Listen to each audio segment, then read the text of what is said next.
नमस्कार. Hello doctor या कार्यक्रमात मी डॉक्टर महेश चिटणीस सर्व प्रश्नांचं मनपूर्वक स्वागत करतोय. आपल्या आजच्या कार्यक्रमाचा विषय आहे ते स्त्री पुरुषांमधील असणारं वंध्यत्व आणि त्यावरती असणारे विश्वामृत उपचार.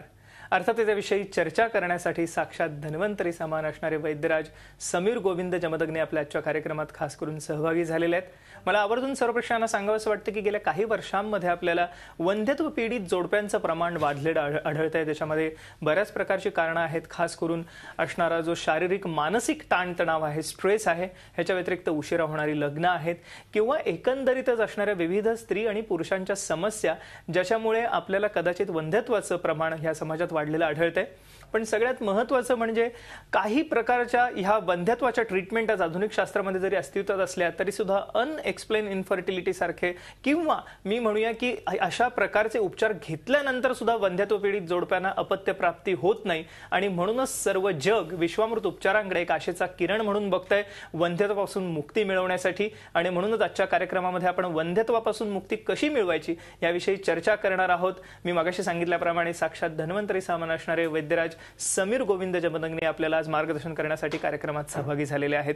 नमस्कार सर. नमस्कार सर. गेल्या काही वर्षांमध्ये एकंदरीतच हे जे विविध प्रकारच्या वंध्यत्वाच्या समस्यांचं प्रमाण वाढतंय, ह्याच अनुषंगाने लैंगिक समस्यांचंही प्रमाण वाढतंय. पुरुषांमध्ये वीर्यदोषासारखं, लो स्पर्म काउंट सारखे, स्त्रियांमध्ये PCOD सारखे आजार, स्थूलत्व, ओबेसिटी हे एक महत्त्वाचं कारण, पण शारीरिक मानसिक ताणतणाव सुद्धा वाढलेला आढळतोय. एकंदरीतच आयुर्वेदामध्ये वंध्यत्वाचा विचार कसा केलेला आहे आणि वंध्यत्व म्हणजे काय आमच्या सर्व प्रेक्षकांना सांगा. कसं आहे, शुक्र आणि आर्तव किंवा स्त्रीबीज आणि पुरुषबीज ही दोन गोष्टी ज्या आहेत त्या खूप व्यवस्थित असतील तर मग मूल उत्पन्न होण्याला फारशी अडचण येत नाही असं म्हटलं जातं. पण आयुर्वेदाचा विचार ह्याच्यापेक्षा वेगळा आहे की ऋतुक्षेत्र अंबुबीज म्हणजे त्या स्त्री देहाचा पूर्ण विचार, तिच्या गर्भाशयाचा विचार, पुरुष जनेंद्रियाचा विचार, पुरुषाच्या शरीराचा विचार, त्याच्या शारीरिक मानसिक आजारांचा विचार, नंतर हे स्त्रीबीज आणि पुरुषबीज जे आहे ते दोन बीज आणि त्याला जी रसद मिळणार आहे तो रसधातू. म्हणजे शेत चांगलं जर असेल, पाणी जर भरपूर असेल, बीज जर चांगला असेल आणि ऋतू जर चांगला असेल तर जसं वनस्पती चांगल्या उगवतात किंवा धान्य जसं पिकतं तसंच आपल्या मनुष्य देहाच्या बाबतीत काही पद्धतीने आयुर्वेदाने हे सांगितलेलं आहे. याला युक्तिप्रमाण असं सुद्धा म्हणतो. ह्या चारही गोष्टी एकत्रित जर आल्या तरच चांगला गर्भ उत्पन्न होऊ शकतो. म्हणजे तर वंध्यत्वाचं जे प्रकरण आहे ते आयुर्वेदाने ह्या 4 पातळीवरती लक्षात घेतलेलं आहे आणि ह्याच्यातल्या बऱ्याचशा गोष्टी हल्ली बिघडलेल्या आहेत असं लक्षात येतं. उशिरा होणारी लग्न, खाण्यापिण्याच्या चुकीच्या सवयी, रजस्वला परिचर्या म्हणजे ज्यावेळेला स्त्रीला पाळी सुरू असते त्यावेळेला गर्भाशयातनं व्रणित असतं, जखम असते त्याला, तर कोरडान्न खायला पाहिजे, फराळात जेवायला पाहिजे, हातावरती जेवायला पाहिजे, गादीवरती झोपायला नाही पाहिजे. अशा पद्धतीच्या ज्या गोष्टी सांगितल्या त्या खूप महत्त्वाच्या आहेत. कोरडेपणा जेवढा येईल तेवढं ती जखम लवकर भरून येते, आर्तव शुद्ध होतं आणि नंतर त्या स्त्रीला जे बाळ होणार आहे ते उत्तम पद्धतीचं होऊ शकतं. पण हल्ली असं होत नाही. सॅनिटरी नॅपकिनच्या जाहिराती आपण बघतो त्याच्यासुद्धा उड्या मारताना ती मुलगी कशी व्यवस्थितरित्या सगळं करू शकते पाळी सुरू असताना हे दाखवतात. तर हे अतिशय अयोग्य आणि अशास्त्रीय किंवा अनायुर्वेदी आहे असं आपण म्हणू. आणि त्याचा परिणाम म्हणून हल्ली 10 पैकी 8 मुलींना PCODचा त्रास दिसतो. तर त्याचं फक्त महत्त्वाचं कारण जर लक्षात येतं तर रजस्वला परिचर्या जी आहे हे 4 दिवसात कसं वागायचं, पूर्वी ज्या पद्धतीने स्त्रिया वागायच्या त्या पद्धतीने, त्यात आंघोळसुद्धा करू नये म्हणून सांगितलं आहे, पण स्वच्छता पाळायला पाहिजे. अशा पद्धतीने जवळच्या वैद्याचा जर सल्ला घेतला तर वंध्यत्वाची बरीचशी कारणं जी आहेत माहीत असलेली ती आपल्याला म्हटलं जातं आणि काही लक्षणं ह्या संदर्भात आपल्याला दिसतात का? दिसतात. बऱ्याच वेळा काय होतं, बीजग्रंथींचा अभावच असतो स्त्रियांच्यामध्ये. बऱ्याच वेळेला कसं असतं, अपत्यपद जो आहे म्हणजे पाळीचा मार्ग असतो पण गर्भाशय जे आहे ते खूप छोटंसं किंवा नॉन फंक्शनल किंवा निओप्लास्टिक ज्याला म्हणतात असं असतं. किंवा बऱ्याच वेळा त्याच्यामध्ये आत पडदा असतो, त्याला 2 शिंगासारखे आकार असतात किंवा बऱ्याच वेळेला अपत्यपद किंवा पाळीची जागाच नसते. अशा ज्या गोष्टी आहेत ना त्याच्यामध्ये अभावच असल्याकारणाने त्याचा भाव उत्पन्न करता येत नाही. ऑपरेशन्स करून सुद्धा काही वेळेला आपल्याला त्याच्यामध्ये इतर गोष्टी ज्या आहेत त्या सुकर करता येतात, पण मूल होणं ही प्रक्रिया जी आहे त्यातलं क्षेत्र म्हणजे शेत जे आहे तेच बिघडल्या कारणानं त्याच्यात उत्तरं मिळत नाहीत असं होतं. पण त्याच्यासाठी सुद्धा आता आपण सध्या काही आयुर्वेदिक स्टेम सेल थेरपीचा प्रयत्न करतोय. आणि पाठीच्या मणक्यांच्यावरती काम केल्यानंतर तिथनं निघणारे जे मज्जातंतू आहेत गर्भाशयाकडे जाणारे ते आणि रक्तवाहिन्या यांच्यावरती काम केल्यानंतर छोटं गर्भाशय जे आहे त्याचा आकार वाढवणं, बीजग्रंथी छोटे असतील तर त्याचे आकार वाढवणं, बीजग्रंथीत गाठी असतील तर त्या कमी करणं हे शक्य व्हायला सुरुवात झालेली आहे. आणि लोकांना याच्याविषयी कल्पना नसते की हे प्रकरण जे आहे ते आयुर्वेदिक पद्धतीने कसं सोडवता येऊ शकतं. परंतु हा जर प्रकार केला गेला तर त्या पद्धतीसाठी सुद्धा उत्तर मिळण्याची शक्यता नजीकच्या काळात नक्की वाढलेली आहे. येस सर, ह्याच अनुषंगाने स्त्रियांच्या बाबतीत आपण आता एक महत्त्वाचं विवेचन केलं की दिनचर्या, ऋतुचर्या आणि त्याचप्रमाणे रजस्वला स्त्रीने काय परिचर्या पाळायला हवी. पण ह्याच अनुषंगाने पुरुषांमध्ये सुद्धा वंध्यत्वाचं समान प्रमाणात मी म्हणूया की 50-50% आज आपण कारण बघू शकतो. आणि खास करून लो स्पर्म काउंट किंवा स्पर्मची मोटिलिटी चांगली नसणं हे फार मोठ्या प्रमाणात दिसतंय आता. ह्याचं काय कारण आपण मानतो आणि पुरुषांनी काय करायला हवं? बरोबर. काय होतं, हल्ली ऊट सूट सगळेजण हायब्रिड धान्य खात असतात हे आपण बघतो. आपल्या आजी आजोबांनी जे काही खाल्लंय ते आपण खाऊ शकलेलं नाहीये. आणि ह्याचं कारण काय, त्या वनस्पतीमध्ये 2 वनस्पती अशा की ज्या निसर्गतः कधीही एकत्र येणार नाही आहेत आणि त्याचं बी तयार होणार नाही, अशा हायब्रिड गोष्टी आपण खातो. आणि त्यामुळे ते हायब्रिड धान्य ज्या पिकतं त्यावेळेला जर आपण ते पेरलं तर खुरटलेलं झाड उत्पन्न होतं आणि त्याला फारशी फळं लागत नाहीत आणि लगेचच त्यांचं जे सेपरेशन आहे ते निसर्ग सुरू करतो. तर असं हायब्रिड धान्य खाणं, खतं असलेलं धान्य खाणं, पेस्टिसाइड्स किंवा इन्सेक्टिसाइड वापरले अन्न खाणं आणि ह्याच्याबरोबर ती सगळ्यात महत्त्वाचं म्हणजे सीडलेस अन्न खाणं. द्राक्ष सीडलेस जे आहेत आता शोधायला लागतात आपल्याला बी असलेली द्राक्ष. तर ज्या वनस्पतीच्या फळातला स्वतःचा शुक्रधातूच गेलेला आहे आणि ज्याचं पुन्हा पुढे जनन होणार नाही आहे, अशा गोष्टीचा आपल्या रसरक्त मांसमेद अस्थिमज्जा शुक्रावरती परिणाम झाला की आपल्या शरीरातले शुक्रजंतू जे आहेत ते कमी होणार आहेत. बीजग्रंथीतले बीज जे आहेत ते व्यवस्थितरित्या फुटणार नाही आहेत. तर ह्या सगळ्या गोष्टीचा संबंध हा निसंशयपणे आपल्या खाण्याशी आहे. आणि जेवढं आपण सीडलेस आणि ह्या पद्धतीचं निकस असं अन्न खाऊ तेवढं स्पर्मचा काउंट जो आहे तो कमी राहणं आणि बीजग्रंथीतल्या बियांचा काउंट कमी म्हणण्यापेक्षा त्याचं ओव्ह्युलेशन व्यवस्थित न होणं ही प्रक्रिया हल्ली खूप मोठ्या प्रमाणात झालेली आपल्याला आढळून येते. तर आपण आपल्या अन्नाचं जे आहे ते पहिल्यांदा बघायला पाहिजे, आपलं वागणं बघायला पाहिजे. रात्री 12-12, 1-1 वाजता जेवणं, रात्रभर जागरण करणं, दुपारी झोपणं, तिखटामिठाचे पदार्थ जास्ती खाणं, उठसूट चिडणं, चिंता जास्ती, शोक जास्ती, या सगळ्याचा परिणाम म्हणून काय झालं, काम, शोक, भयाद वायू, क्रोधात पित्तम त्रयोमला, अशा पद्धतीने शुक्रधातू जो आहे तो थंड असायला पाहिजे, मधुर असायला पाहिजे, तो सगळा बिघडलेला आहे. आणि त्याच्या वेगवेगळ्या पद्धतीचे 8 दोष सांगितलेले आहेत शुक्राचे आणि आर्तवाचे किंवा स्त्रीबीजाचे. वातादी कुणबग्रंथी पुयक्षीण मलावयम बीजासमर्थम रेतो असरम स्वलिंगरी दोषजम वदेत, आता एक श्लोक सांगितलेला आहे. तर 8 पद्धतीचे असे दोष जे आहेत ते पुरुषाच्या शुक्राला आणि स्त्रियांच्या रजाला येतात आणि त्यामुळे मुलं होत नाहीत. हो सर, हे फार अमूल्य विवेचन होतं आणि सगळेच जे काही प्रेक्षक आमचा आजचा कार्यक्रम बघत असेल, जरूर आपण जे पुढे संपर्कासाठी नंबर बघत आहात ते टिपून घ्या. आपल्याला स्त्रीरोग किंवा त्याच अनुषंगाने पुरुष वंध्यत्व आणि स्त्रियांमधील वंध्यत्व याविषयी अधिक काही प्रश्न विचारायचे असतील, माहिती घ्यायची असेल किंवा मदत हवी असेल तर पुढील नंबरवरती आपण जरूर फोन करा. विश्वामृत चिकित्सालय आता पुणे आणि मुंबई या दोन्ही ठिकाणी कार्यरत आहे आणि आपण ह्या ट्रीटमेंटचा जरूर लाभ घेऊ शकता वंध्यत्वापासून मुक्ती मिळवण्यासाठी. पण केवळ वंध्यत्वच नव्हे तर इतरही सर्व प्रकारच्या दीर्घकालीन आजारांसाठी विश्वामृत चिकित्सालयामध्ये आता प्रभावी उपचार उपलब्ध आहेत, ज्याचा आपण जरूर लाभ घ्या. पुन्हा एकदा कार्यक्रमाकडे वेळत असताना सर, आपण आता वंध्यत्वाविषयी एक अमूल्य विवेचन केलं. आम्हाला थोडंसं ट्रीटमेंटकडे जायचं असताना या ठिकाणी खूप काही वनस्पती आपल्याला आणलेली दिसतात. विश्वामृत चिकित्सालयामध्ये आपली जे चिकित्सेचा भाग आहे सिद्धांत, त्याच्यामध्ये पंचकर्म, औषधी वनस्पती आणि इको मेडिसिन म्हणजे एक नैसर्गिक वनस्पतीचा फार मोठा वापर आहे. याच्या व्यतिरिक्त अग्निकर्म, जलौकाचरण ही आपण करता. ह्या विविध ट्रीटमेंट्स आहेत. पण खास करून वनस्पती आमच्या प्रेक्षकांना जाणून घेण्यामध्ये रस आहे. कुठल्या ह्या ठिकाणी आणलेल्या वनस्पतींचा वापर आपण वंध्यत्वावरती करू शकतो आणि कशा रीतीने काय सांगता येईल? बरोबर. काही वनस्पती इथं आणलेल्या आहेत त्या आता आपण बघूया. तर इथं 2 वनस्पती आता आहेत. एक बाभूळ आहे आणि दुसरं विकंकत म्हणून आहे, वेहकळ असं याला म्हणतात. आणि डोंगरावरती ह्या दोन्ही वनस्पती भरपूर मोठ्या प्रमाणात येतात. जेव्हा कोणतंही कारण समजत नाही स्त्री पुरुषांना की आपल्या शरीरामध्ये कशामुळे मुलं आपल्याला होत नाही आहेत, अशा वेळेला रक्तदोष आयुर्वेदाने प्रधान धरलेला आहे. हे शीत, उष्ण, वृक्ष, स्निग्ध अशा सगळ्या ट्रीटमेंट करून ज्या वेळेला यश मिळत नाही किंवा सगळ्या पॅथीची औषध ज्या वेळेला पालथी घातली जातात, IUI किंवा IVF केलं जातं आणि तरीसुद्धा ते सक्सेसफुल होत नाही, त्यावेळेला स्त्रियांना मानसिक हाल खूप होतात, त्यांचे शरीराची सगळी फिजिओलॉजी बदलून जाते. तर अशा वेळेला ही विकंकत नावाची वनस्पती, तिच्या पानांचा रस आणि बाबळीच्या पानांचा रस हे साधारण आम्ही 21 दिवसाचे 3 कोर्सेस करतो. आणि शरीरातला रक्तदोष जर सुधारला गेला तर शरीरातला प्रत्येक घटक तयार होत असताना, कुंभाराला जसं मडकं करताना माती लागतेच, तशी ब्रह्मदेवाला आपलं शरीर तयार करताना रक्त हे प्रचूर मात्रेमध्ये लागतं. आणि शरीरातला असा एकही भाव पदार्थ किंवा घटक नाही आहे ज्याच्यामध्ये रक्त हा घटक नसतो. आणि त्यामुळे ह्या वनस्पतीचं काम आहे ते रक्तावरती ओरिजिनली होतं आणि गर्भाशयाच्या ठिकाणी असलेलं रक्ताच्या संबंधांचा जो दोष आहे तो यांनी निघतो आणि शुक्राच्या संबंधांचा निघतो. तर ह्या वनस्पती खूप उपयोगी आहेत आणि ह्याचे अप्रतिम परिणाम स्त्री पुरुषांना दोघांना येतात, मनोदेशावरती येतात. आपण या ठिकाणी ही चर्चा अशीच चालू ठेवणार आहोत, पण एका छोट्याशा विश्रांतीनंतर.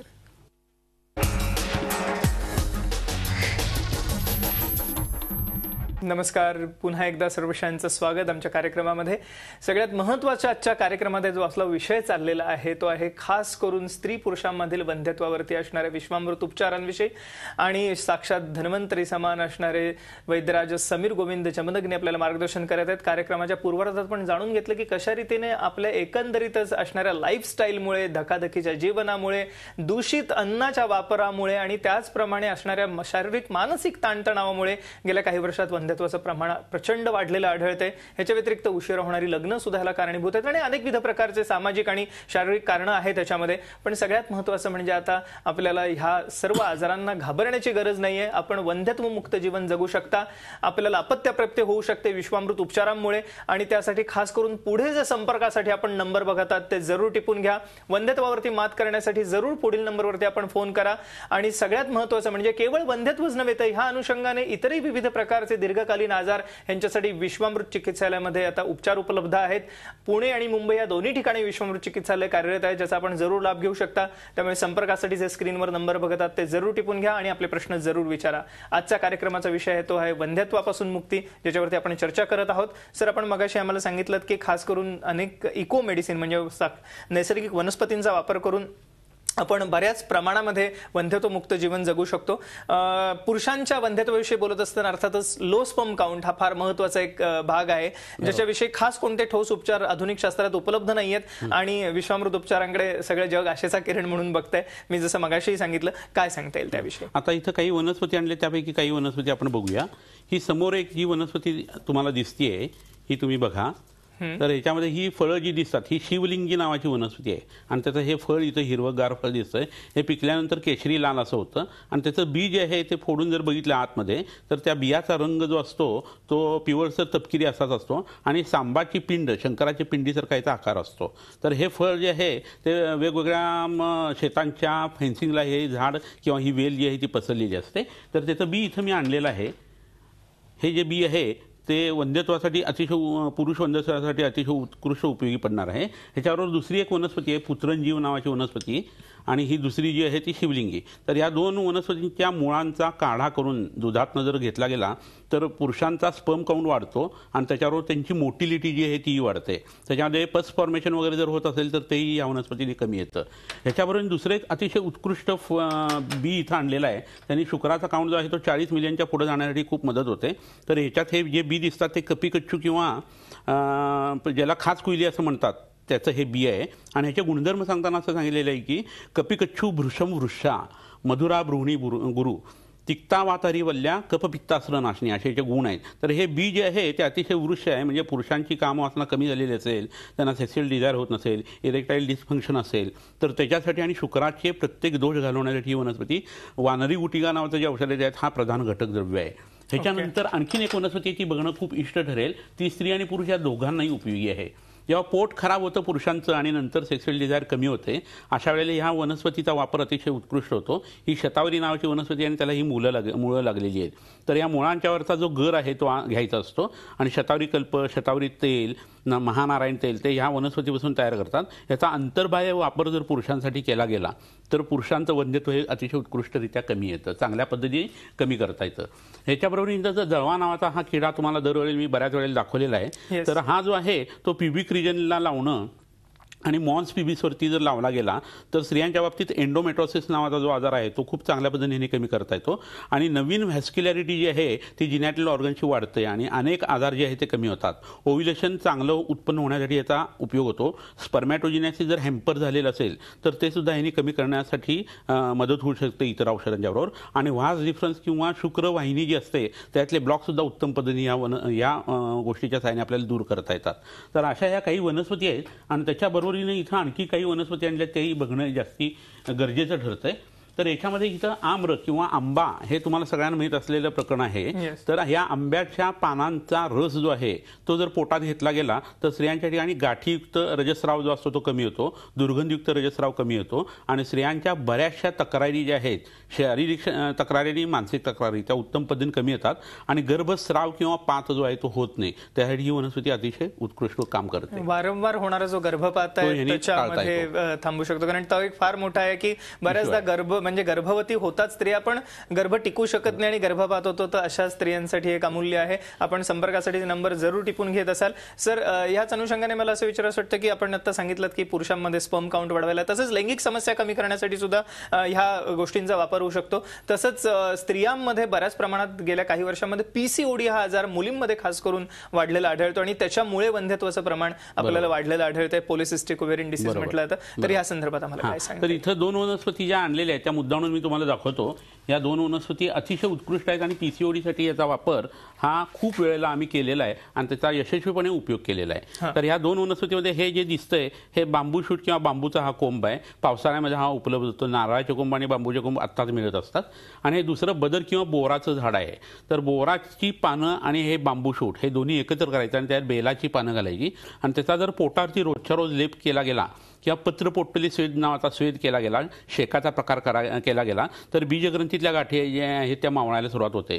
चॉकलेट सीस सारखा सीस जो आहे ना, तो सुद्धा पोटामध्ये शतावरी कल्प, शंख, भस्म आणि अस्सल गुडूचे सत्व जे आहे ते देऊन आणि बाहेरून हा लेप लावून कमी करता येतं. आणि ह्याच्या बरोबरीने आपल्याला बस्ती सुद्धा वापरता येतो. तर हा पीसीओडीचा त्रास उत्तम पद्धतीने कमी होतो. जरूर उत्तर बस्तीविषयी आपण जाणून घेणार आहोत, पण एका छोट्याशा विश्रांतीनंतर.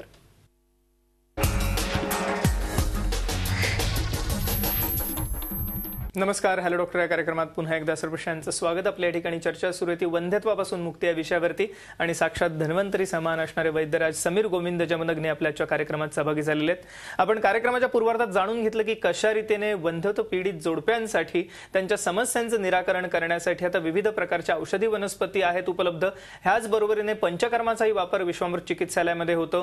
त्याचप्रमाणे जलौकाचरण आहे किंवा अग्निकर्म, ह्या विविध प्रकारच्या चिकित्सांचा किंवा उपचारांचा वापर विश्वामृत चिकित्सालयामध्ये वंध्यत्वापासून मुक्ती मिळवण्यासाठी होतो. सगळ्यात महत्त्वाचं म्हणजे जर आपल्याला वंध्यत्वाच्या समस्या असेल किंवा केवळ वंध्यत्वच नव्हे तर विविध प्रकारच्या दीर्घकालीन आजारांसाठी आज विश्वामृत चिकित्सालयामध्ये उपचार उपलब्ध आहेत. ह्या सर्व आजारांसाठी जर का आपल्याला माहिती हवी असेल तर जरूर आपण पुढे जे संपर्कासाठी नंबर बघतात त्याच्यावरती फोन करा, आपले प्रश्न जरूर विचारा. विश्वामृत चिकित्सालय पुणे, मुंबई या दोन्ही ठिकाणी कार्यरत आहे. पुणे या ठिकाणी मुख्य दवाखाना आहे, सिद्धी प्लॅटिनम या ठिकाणी, आणि याच्या व्यतिरिक्त विश्वामृत चिकित्सालयाच्या शाखा ह्या पुणे आणि मुंबई या ठिकाणी आहेत. पण केवळ पुणे मुंबई नव्हे तर संपूर्ण जगभर विश्वामृत परिवार आता पसरलेला आहे. खास करून आयुर्वेदाच्या विद्यार्थ्यांना प्रशिक्षण या ठिकाणी दिलं जातं. सर्वसामान्य रुग्णांसाठी किंवा प्रेक्षकांसाठी सुद्धा आयुर्वेदाचं प्रशिक्षण विश्वामृत चिकित्सालयामध्ये उपलब्ध आहे. त्याचा आपण जरूर लाभ घेऊ शकता. आणि खास करून आजच्या कार्यक्रमामध्ये पुन्हा एकदा हे करत असताना सर आपण वंध्यत्वाविषयी मगाशी आपण विविध वनस्पतींच्या आणि उपचारांची माहिती दिलीत. पंचकर्माविषयी बोलत असताना उत्तरबस्ती हा जो खास प्रकार आहे कसं होतं, उत्तरबस्ती हा स्त्रियांनाही जास्ती वापरला जातो, पुरुषांनाही शुक्रदोषासाठी आणि मूत्रदोषासाठी वापरला जातो. त्याच्या आधी निरुवस्ती नावाचा एक बस्ती द्यायचा असतो आणि नंतर उत्तरबस्ती म्हणजे योनी मार्गावाटे इंट्रायुटेरियन काही औषधे दिली जातात. तर याचा मुख्य उपयोग जो आहे तो एंडोमेट्रोसिससाठी खूप होतो किंवा ॲडिजन्स वगैरे जर खूप आलेले असेल आणि गर्भाशय जे आहे त्या आतड्याला, ब्लॅडरला, रेक्टमला जर चिकटलेलं असेल तर त्यासाठी याचा उपयोग होतो. आणि मुख्य म्हणजे सल्फिंजायटिस किंवा बीजग्रंथींच्या बीजवाहिन्यांच्यामध्ये पाणी साचणं किंवा त्याच्यात ब्लॉक येणं हा प्रकार खूप मोठ्या प्रमाणावरती आढळतो. तर त्यासाठी आपण पोटामध्ये लघुमंजिष्ठादी काढा म्हणून जो असतो त्यावर वैक्रांत नावाच्या एका रत्नाचं भस्म पोटामध्ये देत असतो आणि त्याच्यावरून क्षार तैल किंवा हरिद्रादी तैल किंवा त्याच्याबरोबर सांगितलेलं षष्टिक तैल म्हणून सांगितलेलं आहे, षड बिंदू तैल सांगितलेलं आहे, क्षीर षटपल्ल तैल तूप सांगितलेलं आहे. तर ह्याचा वापर आपण जो आहे तो उत्तरबस्तीसाठी करतो आणि त्यात 5 ml असं सोल्युशन जे आहे त्या या औषधांचं ते स्टराईल करून घेतलेलं असतं आणि ते उत्तम पद्धतीने आपण गर्भाशयाच्या आतमध्ये पुश करतो आणि त्याचा तिथल्या धात्वाग्नींच्या वाटे त्याचं पचन होतं आणि हे ब्लॉक वगैरे कमी व्हायला सुरुवात होते. बऱ्याच वेळा असं होतं की सगळे रिपोर्ट्स नॉर्मल असतात पण एंडोमेट्रियममधली टॉक्सिक लेवल जी आहे रक्ताची ती वाढलेली असते. तर अशा वेळेला आगदतंत्राची विषारी औषधं नष्ट करणाऱ्या ज्या गोष्टी आहेत त्या वनस्पती वापरून आपण हा पंचकर्माचा बस्ती करत असतो. ह्याच्यावरून बस्ती नावाचा गुदमार्गातला जाण्याचा जो प्रकार आहे तो खूप उपयोगी पडतो. तुम्ही असं लक्षात घ्या की अंड उबवताना कोंबडी जशी वरती बसते आणि उष्णतेने ते अंड जे आहे ते उबताना नंतर हॅचिंग होऊन ते पिल्लू बाहेर पडतं, तसंच काहीचं प्रकरण जे आहे ते पुरुषाच्या म्हणजे विष्ठेच्या उष्णतेवरती गर्भ वाढत असतो आणि समोर ब्लॅडर असते, त्यातल्या मूत्रातून ॲम्निओटिक फ्लुइडची उत्पत्ती होत असते. तर मध्ये गर्भाशय आहे, पुढं ब्लॅडर आहे आणि मागं रेक्टम आहे. तर ह्या दोन अवयवांच्या आरोग्याचा परिणाम हा त्या स्त्रीवरती येत असतो. याच्यासाठी पंचकर्म आणि पंचकर्मच करायला लागतं. त्यासाठी वमन, विरेचन आणि बस्ती आणि उत्तरबस्ती केले तर मग ज्यांना मुलं का होत नाहीत हे समजत नाही आणि जे लोक 10-10, 15-15 वर्ष हताश होऊन बसलेले आहेत त्यांना या गोष्टीचा परिणाम 9 ते 10 महिन्यामध्ये येतो असं लक्षात येतं. Yes sir. आणि या अनुषंगाने अजून काही वनस्पती आपण मार्गदर्शनपर सांगणार होतात. बरोबर काय सांगता येईल? हां, आता ही जी वनस्पती आहे इथं सगळ्यांना माहीत असलेला हा कदंब वृक्ष आहे. भगवान श्रीकृष्णांनी ज्याच्या खाली देह ठेवला ती ही वनस्पती आहे. तर या वनस्पतीच्या फळांचं तेल जे आहे ते तयार करून जर नस्य केलं गेलं तर ओव्ह्युलेशन जर व्यवस्थित होत नसेल किंवा नॉन ओव्ह्युलेटरी सायकल जर असतील तर त्यासाठी ही वनस्पती खूप उत्तम उपयोगी पडते. दुसरी ही वनस्पती जी आहे ती पळस म्हणून आहे आणि या पळसाचा गोंद किंवा डिंक जो आहे ना तो पुरुषांचं वंध्यत्व घालवण्यासाठी अतिशय उत्कृष्ट उपयोगी पडतो. बऱ्याच वेळा आता IT मधल्या लोकांना हा प्रकार दिसतो आणि त्याच्यामध्ये ह्याचा गोंद वापरण्याची प्रक्रिया आपल्याला जास्ती करायला लागते. तर हे एक उत्तम औषध आहे. जाता जाता काय सांगता येईल मला? असं आहे की स्त्री आणि पुरुषांनी निराश न होता पहिल्यांदा काय करायला पाहिजे की लग्न जी आहे ती लवकरात लवकर करायला पाहिजे आणि वय वाढून द्यायला नाही पाहिजे आणि त्याच्याबरोबर दिनचर्या, ऋतुचर्या, रात्रीचर्या ही पाळली जायला पाहिजे. जवळच्या वैद्याकडनं आपला आहार काय असायला पाहिजे हे समजून घ्यायला पाहिजे आणि पंचकर्म करायला पाहिजे. तर वंध्यत्वाचा प्रश्न हा मला नाही वाटत एवढा सिव्हिअर राहील इतका आता दिसतो. जरूर हा सल्ला आपण जरूर अंमलात आणा आणि जर आपल्याला अधिक काही मार्गदर्शन हवं असेल तर पुढील कॉन्टॅक्ट नंबरवरती आपण फोन नंबरवरती जरूर फोन करा. वैद्यराज, आपण आमच्या आजच्या कार्यक्रमात सहभागी झालात आणि एक अमूल्य मार्गदर्शन सर्वेक्षण केलं त्याबद्दल मनपूर्वक आभार. धन्यवाद. नमस्कार.